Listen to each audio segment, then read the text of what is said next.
So the question is, why do left-wingers think that the UK is so weak that it can't survive without Brussels? I think that's a loaded question. They probably are talking about going it alone without the EU. In which case, I think they really fail to understand that the left wing's concern, or rather people that were, pro-European Union wanted to say their concern is probably for the common market.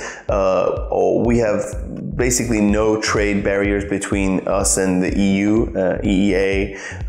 So a lot of people are worried that trade is going to have a lot more paperwork, and there might be barriers, and there might be customs and stuff, and a lot of stuff to deal with. Of course, Brussels has said many times that if the UK after Brexit wants to have to be in the common market, they're going to have to accept freedom of movement. Big problem with that is probably the biggest reason. I mean, of course there were multiple reasons, but probably the biggest reason why a lot of people voted for Brexit was because they felt that immigration was going into a kind of unsustainable levels, too high.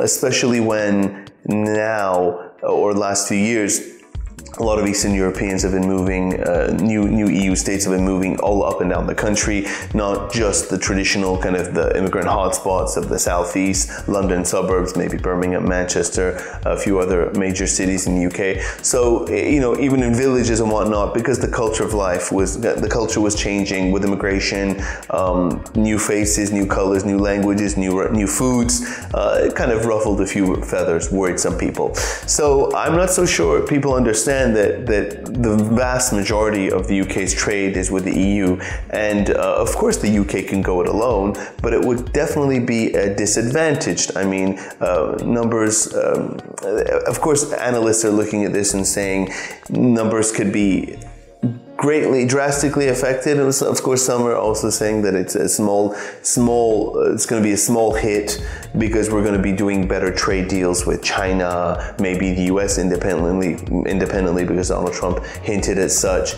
and of course with Canada, other states, emerging countries, China, of course, India, Brazil. So a lot of people are but this is kind of this is hopeful. This is optimistic. We're not sure we're going to get the trade deals.